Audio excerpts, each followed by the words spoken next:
गजराज सिंह जी, जिनके नाम से ही बड़े बड़े मुस्टंडे थर थर कांपते। इतना ही नहीं, जब वे अपनी रौबदार गलमुच्छा पर हाथ फेरताव देते हुए लठ घुमाते, यकीन मानिए एक से एक सूरमा लठैत भी आत्मसमर्पण कर देते थे। भय जैसे तुच्छ शब्द उनकी शब्दावली में शामिल ही नहीं था। बड़े जमींदार होने के बावजूद भी कृषि कार्य हेतु किसी अन्य सहायक या मजदूरों पर आश्रित ना होते हुए दिन हो या रात स्वयं ही निकल पड़ते खेती किसानी करने। इसी तरह एक रात्रि जोड़ी बैलों के साथ खेत में, जो कि गांव से काफ़ी दूर था, हाजिर हो गए और करने लगे जुताई। मध्य रात्रि थी। गजराज जी निर्भय होकर अपने कार्य में व्यस्त थे। तभी उन्हें कुछ पग की दूरी पर एक साया महसूस हुआ। इतना ही नहीं, खेत के चक्कर पूरे करने पर वो साया यथास्थान उन्हें पुनः दिखा। कहा है, ये बार बार दिख रहा, कौन औरत है शायद, आई होगी कुल्ला पानी को। लेकिन इतनी रात और भी इतनी दूर। भन भनाते गजराज पुनः कार्य में व्यस्त हो गए। सहसा उन्हें याद आया कि पिछले कुछ दिनों से गांव में कुछ तो सुगबुगाहट थी कि इस तरफ किसी चुड़ैल का साया है जो रात बिरात गलती से भी किसी को वहां आने नहीं देती थी। बस फिर क्या था, डरना तो था नहीं। गजराज जी को बैलों को वहीं रुकने का आदेश देकर कंधे पर रखे अंगोछे को दूसरे कंधे पर फेरते हुए उस साए से कुछ ही दूरी से चिल्लाना शुरू कर दिए। कौन है, कौन है रे, बोल, कौन है तू? चुड़ैल है का रे? बोलती का है ना, निपटी है का आज हमरे साथ? अब तक वो बिल्कुल साए के नज़दीक आ गए थे, तभी लगा कुछ तो विलुप्त हुआ वहाँ से, किंतु अपनी शंका समझ वे खुद को कोसते हैं। आवत बेरिया अपने करिया साल, यही कुआं की जगत पर धरी रहीन, ओ का भी हम चुड़ैल समझ ले। ल ओ तो मुआ चिड़ई रही। गांव में मुआ चिड़िया का बोलना भोर होने की उद्घोषणा थी। इतना सोचने के बाद वह अपनी जुताई करने के लिए वापस गांव जाकर सारा वृतांत सबको सुनाया। अरे सब ही फालतू में डर पाले बैठे हैं, कोई चुड़ैल का साया नहीं है खेतन में, बस भरम है, सब भरम। फिर क्या, उनका तो वैसे ही बहादुरों में नाम था, अब तो और भी सबके मुख से उनके लिए वीरता का गुणगान था। गजराज जी मूछों पर ताव देते और लठ घुमा के अपनी प्रसन्नता का प्रदर्शन करते। उस दिन तो गांव की छोटी नहरिया में पानी खुलने वाला था, किंतु सांझ हो चली, पानी नहीं आया था। चूंकि गजराज जी का खेत नहरिया से सटकर था, अतः बड़ी देखरेख करनी पड़ती, अन्यथा अधिक मात्रा में पानी उनके खेत में भर जाता था। रात्रि भोजन के पश्चात कंधे पर धारदार मजबूत फावड़ा रख वे खेत की ओर अकेले ही चल दिए, क्योंकि देर रात्रि तो मजदूर भी वहां जाने से किंचित भय खाते थे। खेत पर पहुंचकर पाया कि उनकी शंका अनायास न थी। वास्तव में नहरिया में पानी आ गया था और पानी का वेग अधिक होने के कारण बांध से छोटी छोटी गलियां बनकर पानी उनके खेत में भर रहा था। फटाफट गजराज जी अपने फावड़े से जोर का दो प्रहार करके गलियों का मुख बंद करते हैं। एक किनारे का प्रबंध करके दूसरे किनारे पर बंद बनाते हैं।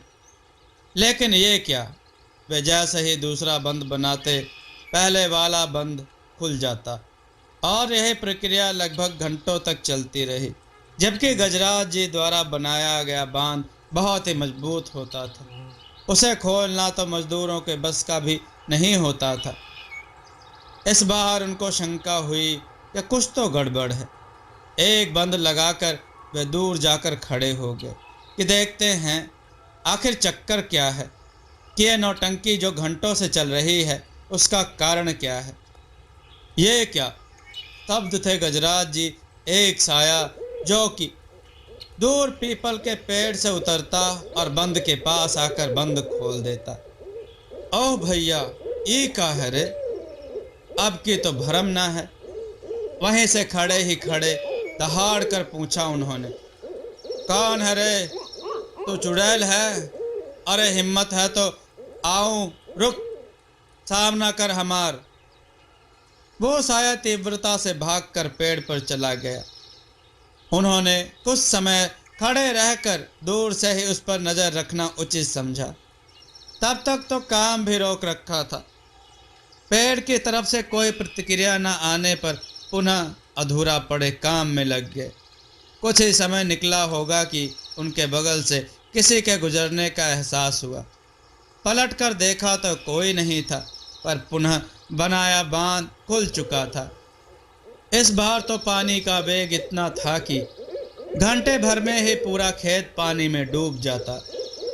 गजराज जी भी आतुर थे उस साये को अपने अस्तित्व से परिचय करवाने को। उठा के फावड़ा घुमाया और लहराते हुए कंधे पर रखा।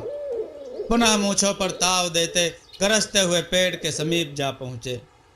अरे ओ चुड़ैल की जात, छुप काहे रही हो? दहशत फैलाए है गांव में। आओ आज, या तो तू रहेगी या तो हम। जोर जोर से पीपल के पत्ते फड़फड़ाने लगे। हवा की सरसराहट कानों को बेधने लगी। अचानक हवा का रुख भी बदल गया। हवा में बर्फीली सर्द की अनुभूति थी। साथ ही अंधेरा पहले से अधिक घना हो गया। कुछ भी दिखाई नहीं दे रहा था। गजराज के भी कदम थोड़े से डगमगाने लगे। आंखें फाड़ कर चारों तरफ देखने का प्रयत्न करने लगे, किंतु असफल रहे। चांदनी रात्रि के चक्कर में वे घर से प्रकाश हेतु साधन भी लाना भूल गए थे।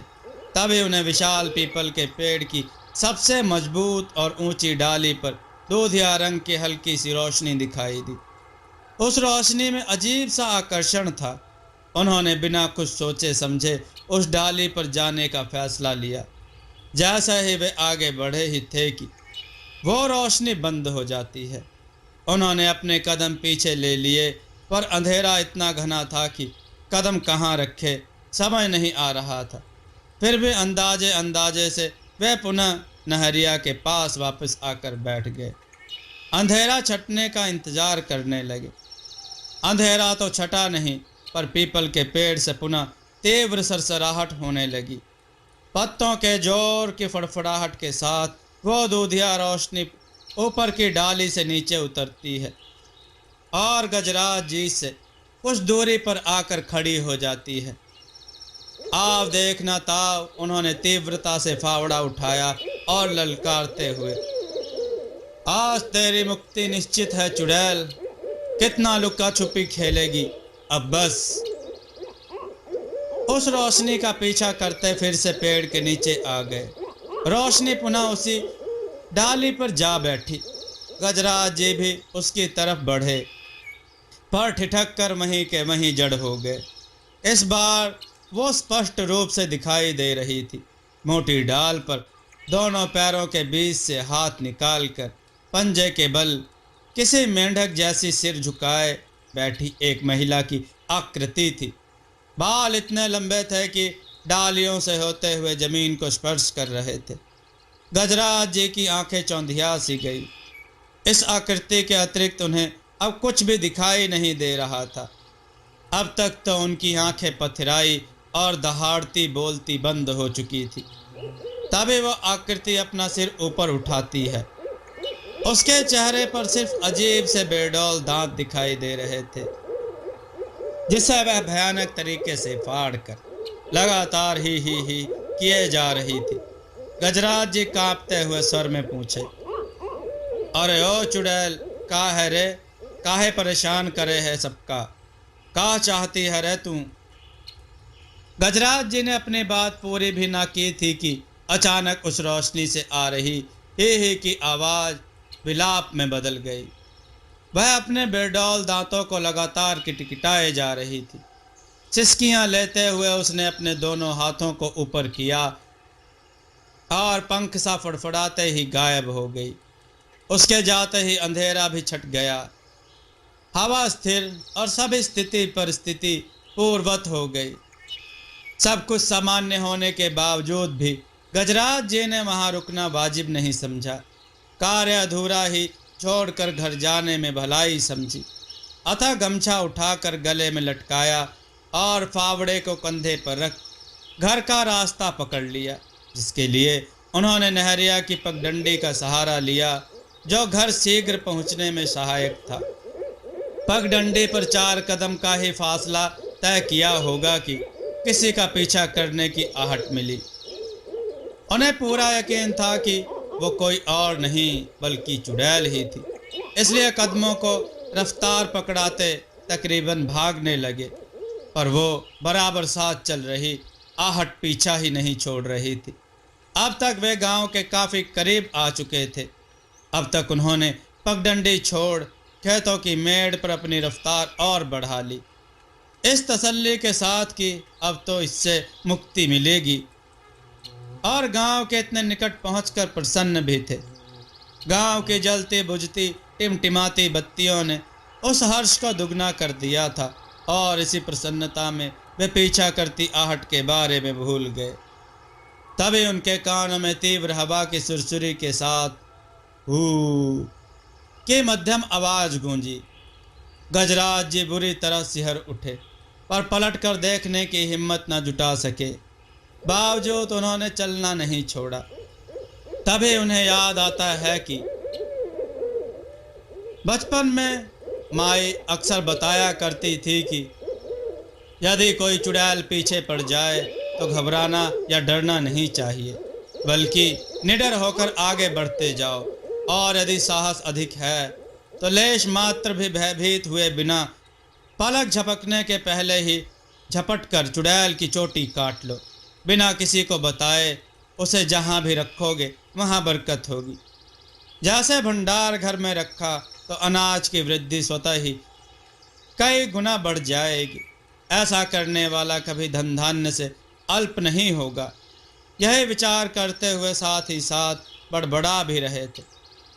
तू चुड़ैल हमार पीछा ना छोड़ बेकार है, लेकिन हम भी हार मानने वालों में से नहीं है रे। तो जौन चाहत है वह हुई आज। जब तक वह पीछे पलटते तब तक अचानक से वह आहट धप से उनके कंधे पर आ बैठी। आज उनकी सारी वीरता धरी की धरी रह गई।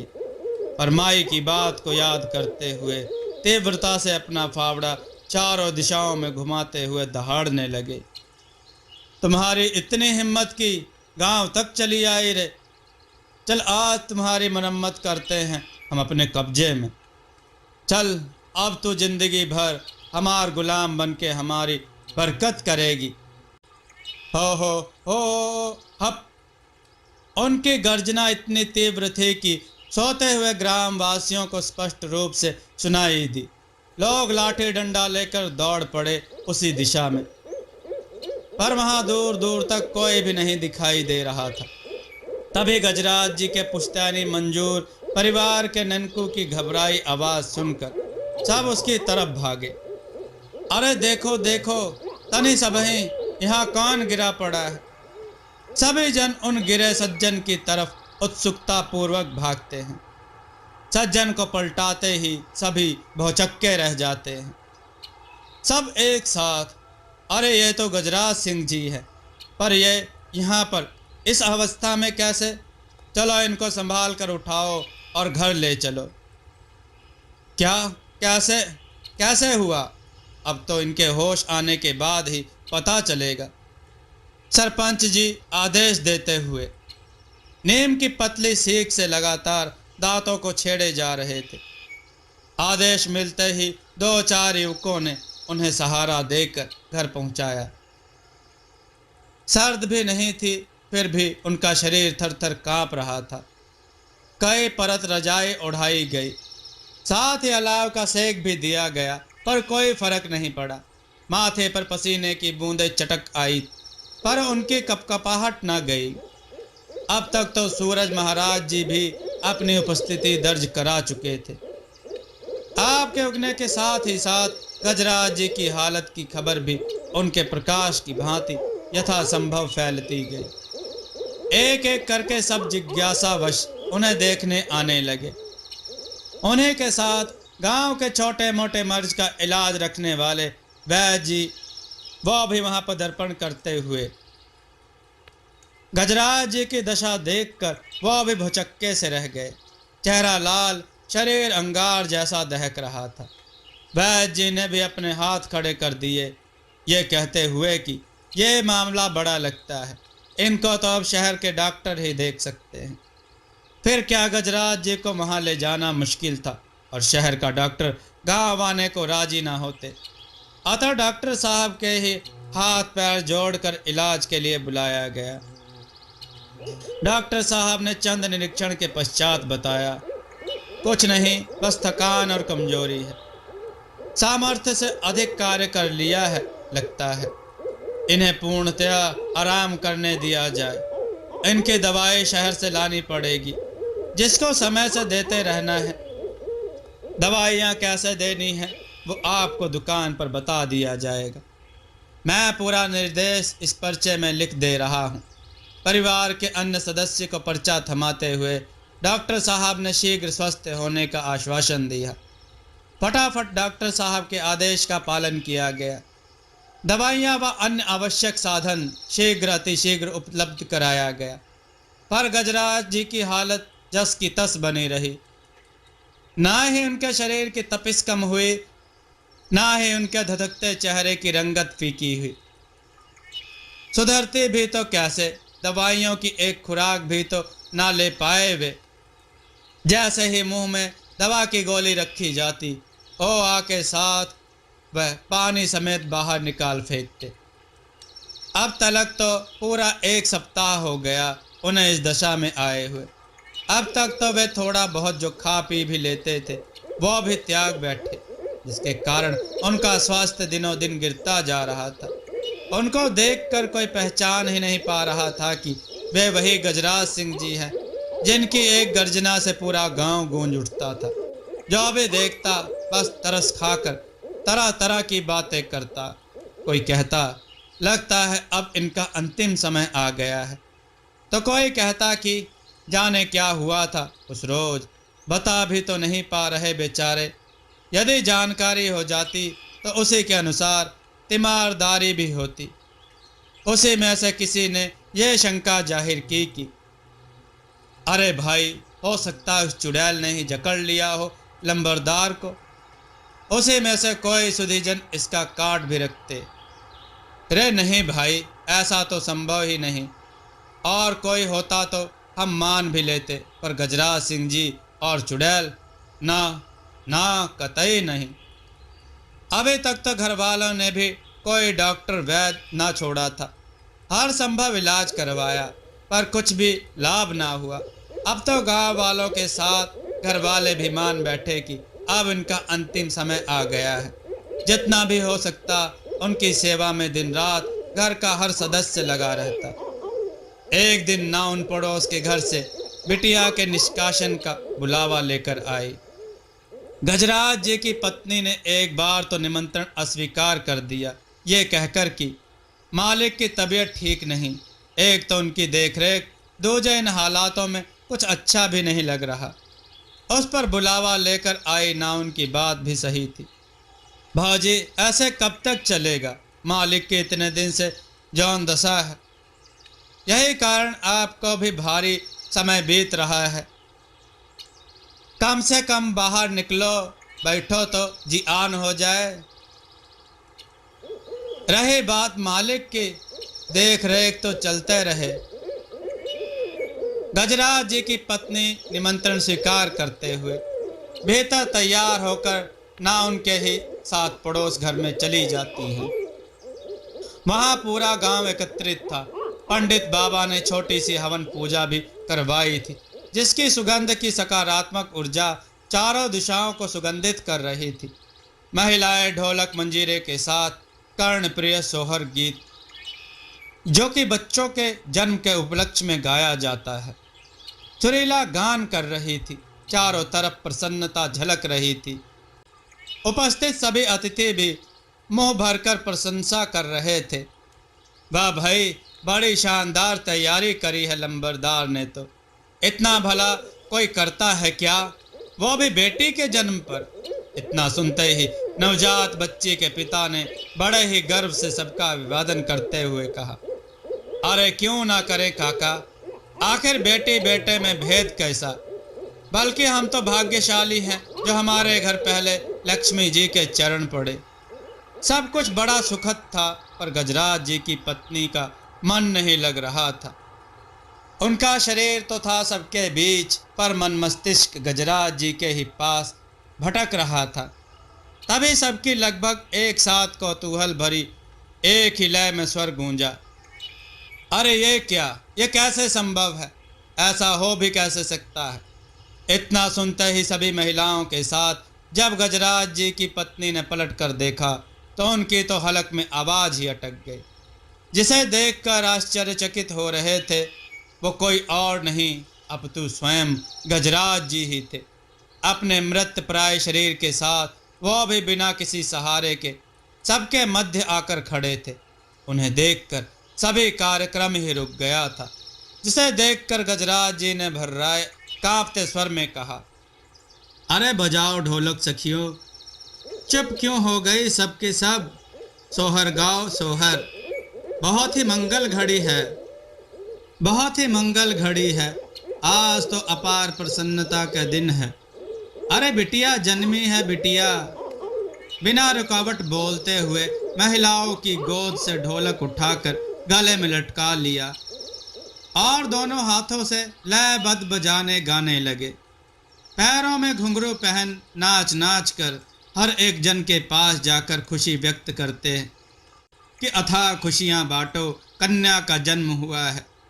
सिर्फ पंडित बाबा के पास नहीं गए। पंडित बाबा उनके इस रूप का भेद भांपते हुए पहले ही वहां से खिसक लिए। गजराज जी ऐसे ही घंटों नाचते रहे जब तक कि वे गिरकर बेहोश ना हो गए। उनकी ऐसी स्थिति पर सभी स्तब्ध थे, जैसे तैसे उन्हें घर पहुंचाया गया। इस वाक्य के बाद तो सबको यकीन हो चला कि हो न हो यह उस चुड़ैल का साया है जो गजराज सिंह जी जैसे बहादुर व्यक्ति को मृतप्राय बना गई। अब तो डॉक्टर वैद्य छोड़ सभी ने झाड़ फूक पर उम्मीद जताई, पर यह तो पंडित बाबा के भी बस की बात नहीं थी। अब इसके लिए तो कोई बड़ा जानकार ही चाहिए था, पर कौन। इसकी जानकारी किसी को नहीं थी। तभी गिरजा शंकर जी के यहाँ आए किसी रिश्तेदार ने बताया कि हमारे गांव में जो यहाँ से 10 कोस दूर है, तकरीबन जंगल के करीब कुटिया बनाकर एक साधु बाबा रहते हैं। वे वर्ष में कुछ ही समय निकलते भिक्षा के लिए, नहीं तो पूरे समय वे अपनी कुटिया में ही रहते हैं। उनके पास एक गाय है जिसकी सेवा और अपने खाने पीने का प्रबंध वे स्वयं ही आसपास की बाग बगीचों से कर लेते हैं। वे जब भी गांव में आते हैं तो हमेशा इस तरह के मामले में किसी न किसी का कल्याण करते ही हैं। मुझे लगता है गजराज जी की इस दशा का भी तोड़ उनके पास जरूर ही होगा। जानकारी मिलते ही गजराज जी के परिवार के लोग जा पहुंचे फकीर बाबा के पास। सारी व्यथा बताकर उनसे निवेदन किया, बाबा अब आप ही का सहारा है, कृपया उचित मार्गदर्शन करें। साधु बाबा वैसे कम ही बोलते थे। हम करके चलने की सहमति में सिर हिलाते हैं। अपनी छोटी मैली सी केतली नुमा कोई पात्र उठाते हैं और बाड़े में बंधी गौ माता को सांझ तक चारा देकर सबके साथ ही चल पड़ते हैं। साधु बाबा गजराज जी के सहारे बैठते हैं और वहां उपस्थित अन्य जनों को वहां से जाने का इशारा करते हैं। साधु बाबा अपनी आंखें बंद करते हैं और अपने केतली नुमा पात्र से कुछ जल की बूंदें हथेली पर लेकर उनके चेहरे पर लगाते हैं। अपनी घनी लंबी सफ़ेद दाढ़ी पर हाथ फेरते हुए आसमान की तरफ सिर उठाकर बड़ी देर तक कुछ बुदबुदाते हैं। धीरे से अपने दाहिने हाथ की हथेली को बड़े स्नेह से गजराज जी के माथे पर फेरते हैं और पूछते हैं, कौन है तू? अब गजराज जी के चेहरे की लालिमा फीकी पड़ चुकी थी, आंखों से आंसुओं की धार बह चली थी। उनके मुख से कुछ भी नहीं निकलता सिवाय सिसकियों के। साधु बाबा अपना हाथ उनके माथे से हटाते हुए, अभी सो जा और तब तक ऐसे ही रह। इस शरीर का ताप मत बढ़ा, स्थिर ही रहने दे।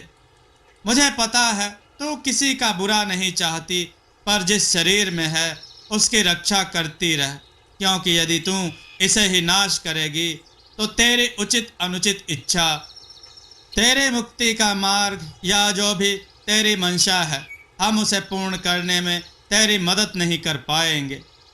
साधु बाबा ने परिवार के अन्य सदस्यों को जल का कुछ अंश दिया और हर 2 घंटे में उनके पूरे शरीर पर मलने को कहा। पूरी रात इनके पास जो भी सदस्य बैठे, उनकी पलकें झपकनी नहीं चाहिए और दूसरे दिन पुनः आकर कुछ बात करने का भरोसा देकर वहां से विदा लेते हैं। सारी रात गजराज जी के पास जो भी बैठता, अपलक उन्हें देखता रहता। बाबा जी के निर्देशानुसार हर 2 घंटे में उनको जल का लेप किया जाता। इधर फकीर बाबा अपनी कुटिया में पूरी रात बैठकर दोनों हाथों को खोलकर सर को आसमान की तरफ करके होठों को बुदबुदाते हुए 2 पात्र में जल की अदला बदली करते रहे। उन्होंने पूरी रात अपलक बिना सोए काट दी और इस बार साथ लिवाए आए सज्जन से अपने साथ अपनी गौ माता को भी लेकर चलने का निर्देश दिया। शायद उन्हें अंदेशा था कि इस कार्य में समय अधिक लग सकता है और फिर उनकी अनुपस्थिति में गौ माता भूखी रह जाती। साधु बाबा के इधर गजराज जी के घर पहुंचने के पहले ही उनके घर पर सरपंच जी के साथ गांव के अन्य लोग भी एकत्रित थे। बाबा जी सबको अनदेखा करते हुए सीधा गजराज जी के पास जाते हैं, पुनः वही प्रक्रिया दोहराते हैं। इस बार वे अपने साथ 2 पात्र लाए थे, जिसमें से एक पात्र का जल लेकर उनके माथे पर मलते हुए, हम आ जा, तू जो भी है अपने अस्तित्व का कारण बता। आंखें बंद कर बाबा जी ने बहुत देर तक प्रयत्न किया, पर हाथ कुछ भी न लगा सिवाय उसकी सिसकियों के। साधु बाबा ने कुछ सोच विचार करके ढोलक मंगवाते हैं और घर के प्रांगण में कुछ महिलाओं से प्रसन्नचित्त होकर सोहर गीत गाने का निर्देश देते हैं और स्वयं गजराज जी के माथे को लगातार स्नेह पूर्वक जल के साथ स्पर्श करते रहते हैं। उनकी उक्ति काम कर गई। गीतों की ध्वनि ने गजराज जी के शरीर में पुनः चेतना ला दी। चेतना ही नहीं, बल्कि वो तो अपनी चारपाई से उठकर प्रांगण में जाकर नाचना शुरू कर दिए। साधु बाबा ने अवसर पाकर दूसरे पात्र का जल फेंकते हुए, कौन है तुम? गजराज जी नाच नाच कर अजीब सी हंसी निकालने लगे। पूरा शरीर बिजली की तरह कौंध रहा था। उनकी आवाज भर्राई किंतु धीमी थी। आंखों से निकलते आंसुओं का रंग रक्त में तब्दील हो गया था। उसे भरे गले से उन्होंने कुछ धूमिल से बोलना शुरू कर दिया। हम फकीर बाबा बोले, बता तू कौन है और क्या चाहती है? हम ननकों के मेहरारू। फकीर बाबा बोले, ननकों के मेहरारू? तूने गजराज जी को ही क्यों चुना? क्यों इन्हें परेशान कर रही है? बता। मालिक के सिवा कौनों माँ इतनी हिम्मत नहीं कि हमार बेग सहत। सबके सब पापी हैं, सब। साधु बाबा बोले, पर क्या चाहिए तुझे? न्याय, न्याय। साधु बाबा बोले, न्याय? कैसा न्याय? बता। पहले पंचायत बुलवाओ। गजराज जी की रफ्तार अब धीमी पड़ रही थी। साधु बाबा ने भापते हुए, तो रुक जा, मत कहीं। तू जो बोलेगी सब होगा, लेकिन तुझे वादा करना होगा तूने जिस जिस्म पर कब्जा किया है उसे मुक्त कर देगी। हम पंचायत, पंचायत, पंचायत। न्याय, न्याय, न्याय, न्याय चाहिए हमें, न्याय। हाँ, पहले पंचायत।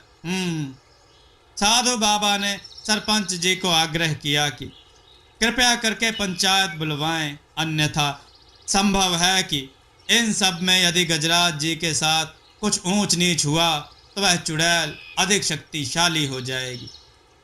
अभी तो मात्र शरीर पर ही कब्जा कर पाई है, अगर इसे एक भी जान मिल गई तो यह हाथ नहीं आएगी। फिर एक एक करके ना जाने कितनी जाने, और जितनी जान उतनी ही उसकी शक्ति में वृद्धि। अभी तो यह नियंत्रण में है, अभी मुक्त हो गई तो हो गई, नहीं तो यह सदा बलि लेती रहेगी और समय के साथ बलशाली होकर भयानक हो सकती है, फिर किसी के भी काबू में नहीं आएगी। इसलिए ये जो भी कह रही है उसे शीघ्र अति शीघ्र पूरा करने का प्रयास करें। और हाँ, इस प्रक्रिया में समय भी लग सकता है, शायद पूरी रात या फिर अगला दिन भी। जी बाबा जी, हम तुरंत प्रबंध करवाते हैं, आप निश्चिंत रहें, बस आप इस विपदा का निराकरण करें बस। हाथ जोड़े सरपंच जी ने साधु बाबा से अनुरोध किया और अन्य पंचों को पंचायत गृह में आने का बुलावा भेज दिया। संध्या बेला तय समय पर सभी पंच पंचायत सभा में उपस्थित थे। अब बात चुड़ैल की थी तो गांव और गांव के आसपास के सभी लोग, तकरीबन जो भी सुनता, सभी सभा में उपस्थित होने के प्रयास में था। अब तक तो पंचायत गृह में बिल्कुल भी स्थान रिक्त ना था, जिसे जहां जगह मिली बस वहीं जड़ हो गया। सब में उत्सुकता थी कि आखिर। इधर साधु बाबा सभा के मध्य आकर एक गोलाकार रेखा बनाते हैं। उस रेखा को हल्के हाथ गहरा करते हुए उसमें कुछ अनाज के दाने दबाने लगे। उस घेरे के बाहर पुनः एक रेखा खींची और उस पर मोगरे महक के इत्र का छिड़काव किया। साथ ही हाथ में सूखी मिट्टी लेकर फूंक फूंक कर चारों तरफ फैलाते हैं। अब उस गोले के मध्य गजराज जी को लाकर लेटा दिया जाता है। साधु बाबा ने सबको उस गोले से दूर रहने का निर्देश दिया है और स्वयं गोले के बाहर, किंतु गोले से सटकर बैठ गए। स्वयं से पर्याप्त दूरी पर कुछ महिलाओं को ढोलक मंजीरे के साथ बैठकर उनके इशारे पर सोहर गीत गाने के लिए कहा। फकीर बाबा आसमान की ओर देखकर दोनों हाथों को खोलकर होठों को बुदबुदाते हैं और जोर से गोले के अंदर की मिट्टी उठाकर गजराज जी के ऊपर फेंक देते हैं। गजराज जी के अचेतन शरीर में हल्की हलचल होती है। तभी साधु बाबा पास बैठी महिलाओं को गीत गाने का संकेत देते हैं। तीव्र ध्वनि में गूंजते गीत के मध्य गजराज जी के मृत प्राय शरीर में हलचल होने लगती है और वो एक झटके में उठकर बैठ जाते हैं, पुनः वही पीपल के पेड़ की अवस्था में।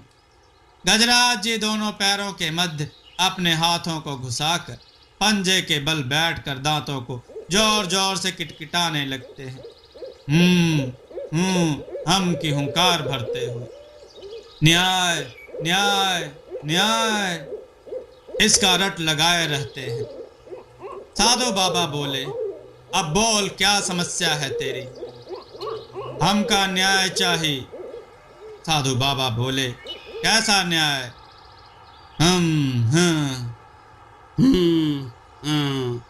हमार और हमार बिटिया के हत्या के न्याय। साधु बाबा बोले, हत्या? कौन सी हत्या? पर तेरी मृत्यु तो जचगी के समय अधिक रक्तस्राव के कारण हुई थी।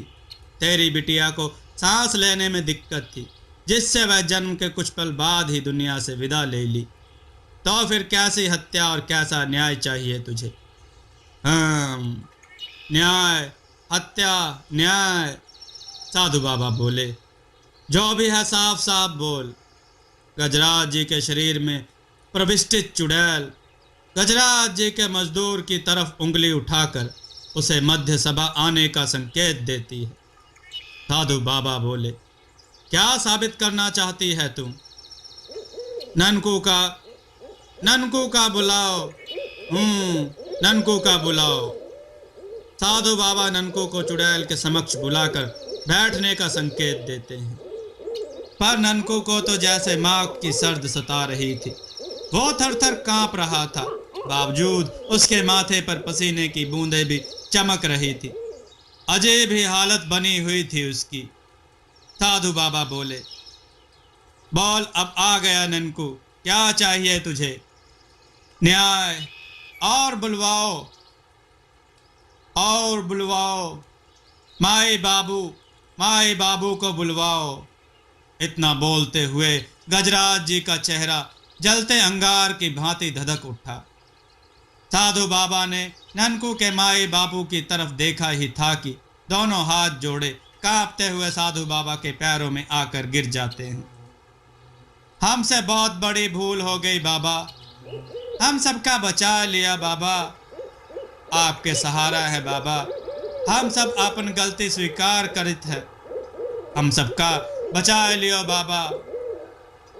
उन सबके गिड़गिड़ाहट सुनकर गजराज जी की आंखों से आंसुओं की धार फूट पड़ी और साथ ही जोर के ठहाके लगाकर हंसने भी लगे और फुफकार कर बोले, सबका बताओ वो एकदम सत्य, न्याय हुए आज, आज न्याय चाहिए।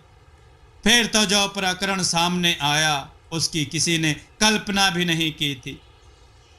हुआ कुछ ऐसा था कि ननकू की पत्नी चौथी बार गर्भ से थी। पहले ही 3 बिटिया थी, इस बार तो घर वालों को यही इंतजार था कि शर्तिया बेटा ही होगा।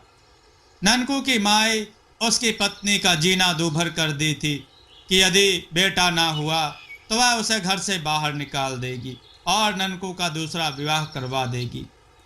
इस पर ननकू कभी कभी विरोध भी करता कि रहने दे माई, होगा जो होगा, थोड़ा बड़ी होगी खेती किसानी में हाथ बटावेगी।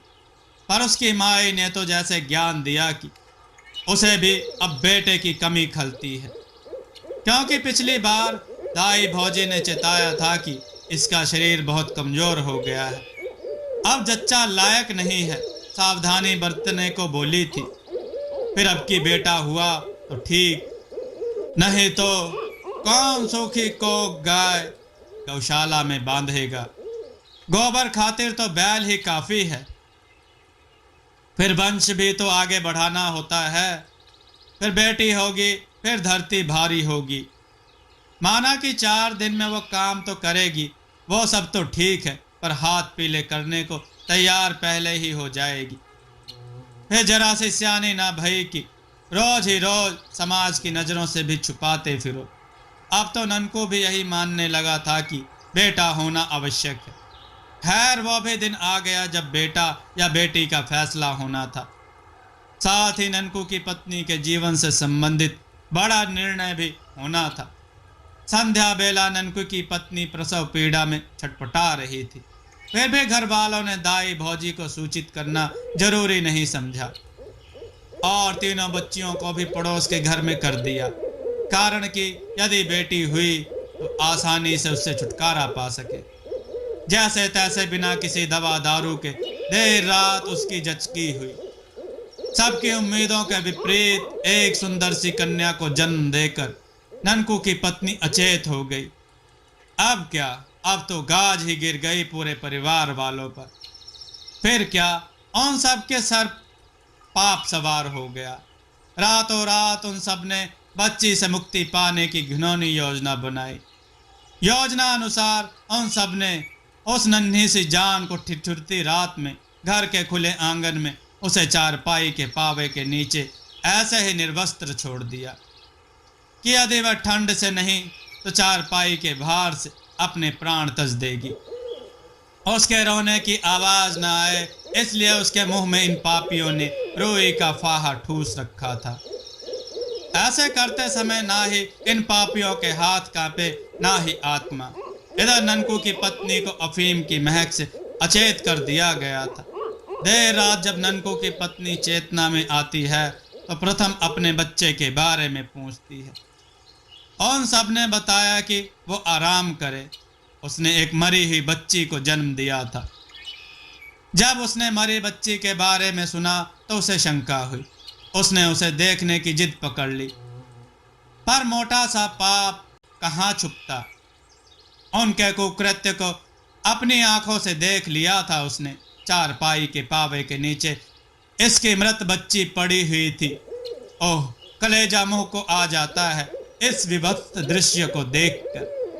ननकू की पत्नी बच्ची को गोद में उठाकर बिलख पड़ी और तीनों प्राणी को धमकाते हुए घर के बाहर जाने लगी, ये कहते हुए कि वो मालिक गजराज सिंह जी के पास जाएगी और अब इसका न्याय वही करेंगे।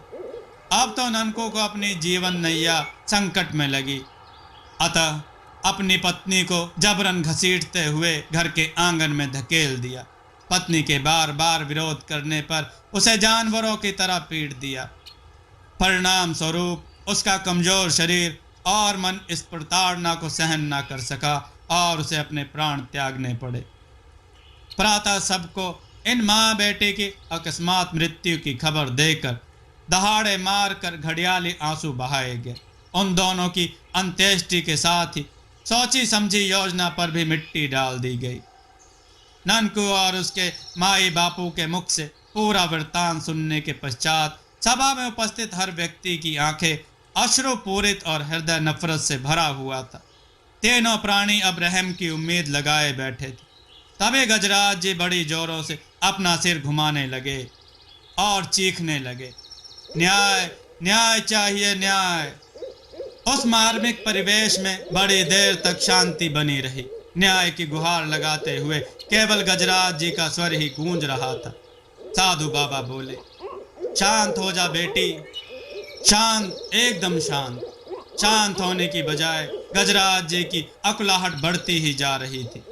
साधु बाबा पुनः गोले के अंदर से मिट्टी उठाते हैं, मुट्ठी में बंद करके बुदबुदाने लगते हैं और स्वयं भी तीव्रता से सर झटकते हुए बंद मुट्ठी को गजराज जी के मुख पर फेंक कर मारते हैं। मिट्टी के पड़ते ही गजराज जी का स्वर स्वतः ही धीमा हो जाता है। अब वे सर नीचे किए लंबी सांस के साथ न्याय की रट लगा रहे थे।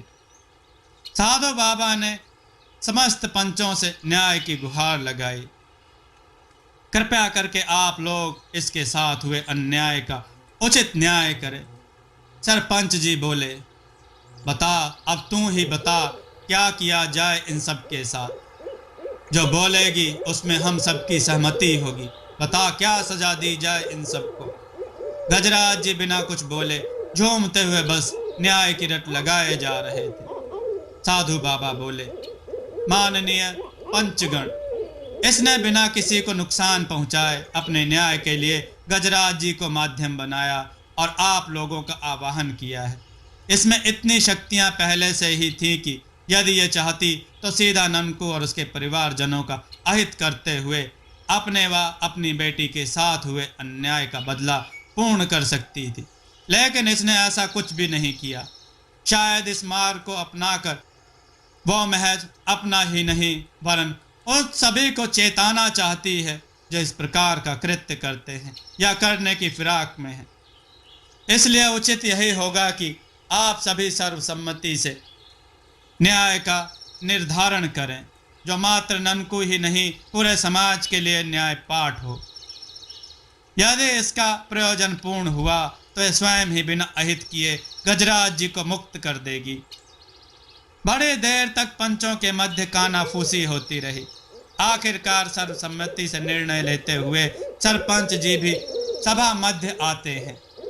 गजराज जी से अनुरोध भरे धीमे स्वर में आग्रह करते हैं कि हम सब ने निर्णय तो ले लिया, यदि तुझे सही लगे गजराज जी को मुक्त करते हुए सबका कल्याण कर, अन्यथा तेरी जो भी इच्छा हो जाहिर कर, हम सब उसे पूर्ण करने का प्रयास करेंगे।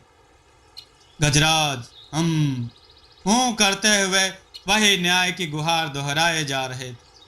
पुनः सरपंच जी अपने परिचित अंदाज में बोलना आरंभ करते हैं।